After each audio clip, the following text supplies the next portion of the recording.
últimamente me he preguntado qué son los sentimientos, o más bien lo que yo creo que son sentimientos. Me he preguntado qué es la realidad, o lo que yo pienso que es la realidad. Las emociones, o lo que yo pienso que son emociones. Y pues yo creo que eso es lo que podríamos definir como filosofía. Entonces, más o menos, personalmente, es lo que se trataría la filosofía, ¿no? Sería esa acción de preguntarte todo lo que das por sentado o lo que tú crees que es eso. Mi definición personal de filosofía sería preguntarte lo que es todo. Entonces, la filosofía iría en ese sentido. Sería cuestionarte lo que sabes o lo que crees saber.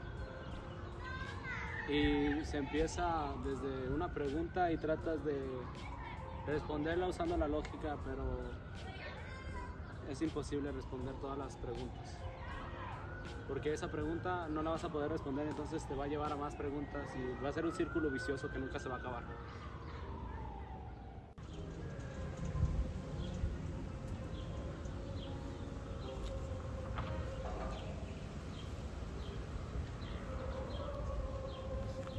Preguntarnos de dónde viene todo lo conocido, lo desconocido.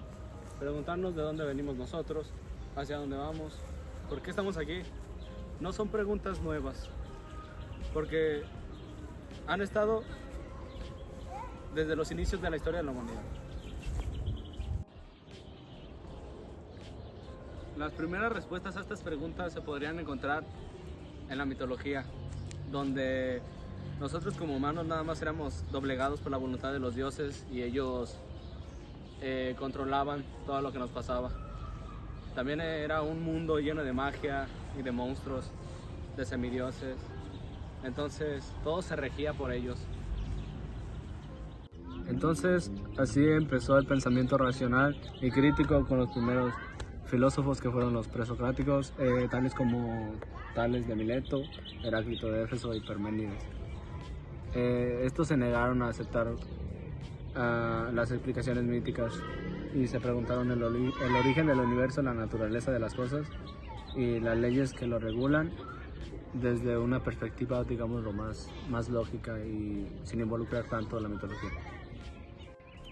En el mismo lugar Grecia, pero tiempo después, en el siglo V a.C., surgieron otros pensadores tales como Aristóteles, Platón y Sócrates. De ahí pasamos a la Edad Media, donde el pensamiento filosófico fue impulsado por religiones monoteístas como es el judaísmo, el cristianismo y el islam. Aquí los nombres que se distinguen son Galileo, Descartes y Santo Tomás de Aquino. De ahí pasamos a la revolución científica, que se fundamenta en la razón y observación.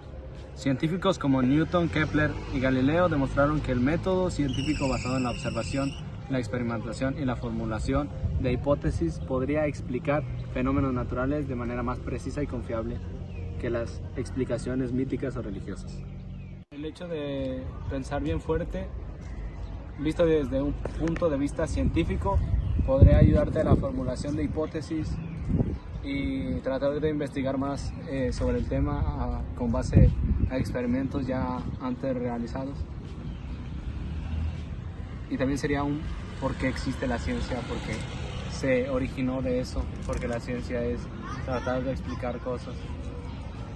Y para intentar explicar eso, antes bien se tuvo que haber preguntado el por qué.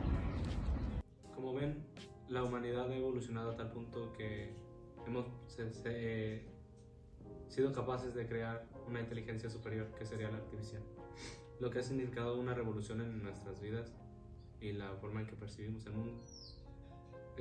Y más en esta era de la filosofía, pudiera ser algo secundario y necesario. Pero la realidad es que es más importante que nunca, porque mientras la tecnología y la inteligencia artificial sigan creciendo, la filosofía y la ética, la moral, serían factores fundamentales para saber cómo tratarlas o cómo tratar estas inteligencias. En conclusión,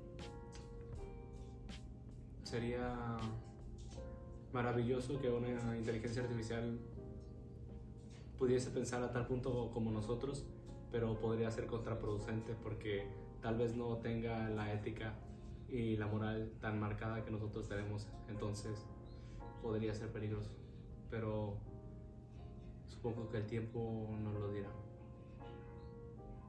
Buenas noches y que Dios los bendiga.